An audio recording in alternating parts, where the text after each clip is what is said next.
Hello,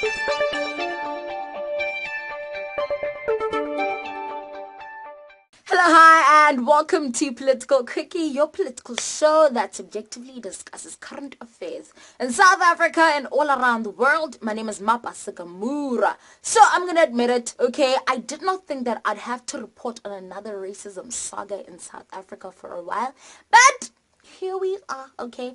And I think that it's not only because I think racism is disgusting, but it's because of my previously held conflicting views about racism. For the longest time, I was afraid, to come forth and publicly speak about my truth, my views about racism as a black woman in Africa, okay? So I think that's also a predominantly held view amongst, the middle class or educated black people, where they are afraid to voice their opinions about racism because they're afraid of what their white counterparts are going to think, which is actually depressing, because if you've got a mutually respectful relationship, if you've got an equally intellectual relationship, why should you be afraid to voice your opinion?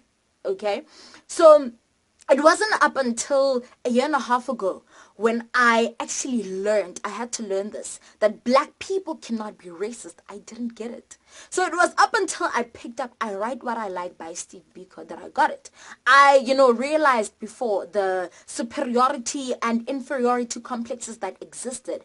But then I missed this very simple fact that nowhere around the world do black people believe that they are superior to white people. Nowhere in the world. And also, nowhere in the world are black people economically superior to white people. Therefore, black people cannot be racist. Racism is not just about holding prejudicial views, discriminating or hating someone because of the color of their skin. No. It first starts with feeling superior to someone because of the color of their skin, right? And then it's deeply embedded in the economic system where the economy is still in the hands of white people. It's also in the social structure where, everything white is normal and everything black is inferior or an alternative. The fact that I have to communicate with you guys using English, this colonial language, right? And if I dare mispronounce a word, which I do all the time, okay, then you would cringe. You would literally cringe. And you'd even think that I am dumb because I cannot speak this language correctly. You also look at the people on your television screens. If they're black, then it's highly likely that they'll be light in complexion like myself, and they will have long weaves, right? Which is somewhat, the closest you can be to white if you are a black person. You also look at the judicial system that was brought here by the colonizer to oppress us and take away our land. But right now, in this present day, we are more than happy to continue and perpetuate this very judicial system that was brought here to oppress us. We could go on and on discussing this, but bottom line, there's this idiot. His name is Adam Catsavelos. I think that's how you pronounce it. I really don't care. So he's on a beach somewhere. He takes a video and he says the weather is great and it's heaven on earth because there are no kafirs on this beach. Kafirs referring to black people, okay, because during apartheid, black people in South Africa were referred to as kafirs. But here's the thing though, right? The word kafir is Arabic for unbeliever. So when Islamization began in North and West Africa, those people were referred to as kafirs because they did not believe in Allah. Yeah, so as he was taking that video, himself and probably everyone on that beach is also a kafir if they do not believe in Allah. So yeah, ignorance much, right? On top of everything. So it's said that the EFF will lay a charge of criminal injury against the guy, but here's the thing, he'll probably just get a slap on the wrist from the legal system. He'll probably apologize as well, pay a fine maybe go to jail for a few months, I don't know. But at the end of the day, it's going to be another Vicky Momberg, another Penny Sparrow situation where we'll kind of sort of forget. Here's what I've learned. Every single white person has a superiority complex in relation to black people. This is a fact. It's a learned behavior because of the system around us. So from a young age, white people already feel superior, like it's game over, it's done. Okay, so now that we know the problem, this is not an excuse for us to be comfortable in our inferiority. In fact, we need to unlearn that behavior. It is not an excuse for us to be in a place of victimhood. No.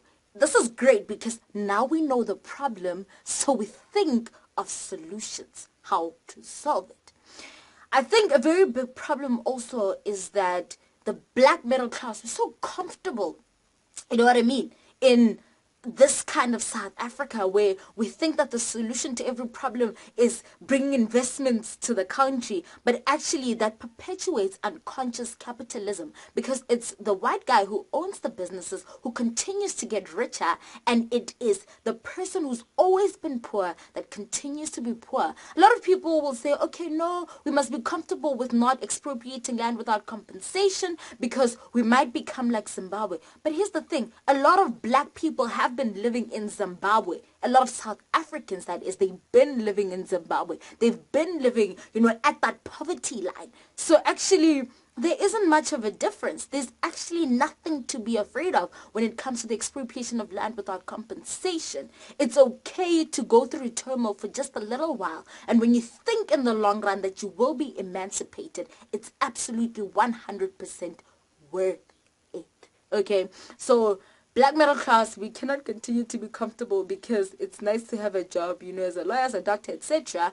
But then at the end of the day, you do not own anything, right? And there is no true economic emancipation, and racism is perpetuated.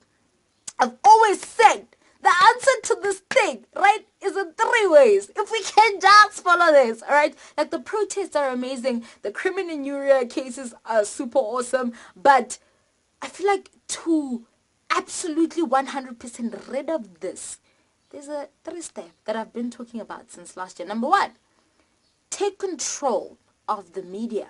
So, like, if you think Political Quickie is just me having fun, think again, right? There is a purpose behind this. So one video at a time, one tweet at a time, one post at a time, challenging mainstream media, we can build our own media houses as black people, right? Where we ourselves can control the narrative. So we're not told what to think or how to think about it. Once we control the media, then we can control the narrative and teach people to not have this inferiority complex.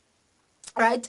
We take control. Secondly, control of businesses. Oh my gosh, I cannot say this enough. If black people are the ones who own the businesses, black middle class don't have to be feeling some type of way. They don't have to be feeling gagged and afraid to speak about the issues that are affecting them as black people. Thirdly, last but not least, it's politics. After we've gained control of the media, we've gained control of business and the economy, right? Then we gain control of the politics, because it's always the people that have money that influence, policies. But now because we've got the money, no one has to influence our policies because we can just do it ourselves. And then we can completely transform the system, our education, the judiciary. Flush it, throw it away, cancel it. All of it must go, right? All of it. So one step at a time, media, business, then politics. That's how, and that's my viewpoint. So yeah, apparently this guy owns, Adam, he owns Smokehouse and Grill in Bram. So all the Vitsies, all the UJ Damelin kids, you now know, boycott that place, right? Apparently there's a place opposite Wings Republic. Go to that place, okay? Be woke, right? Be woke, guys. I love you guys. Use your talents to serve humanity, and I will see you on Friday.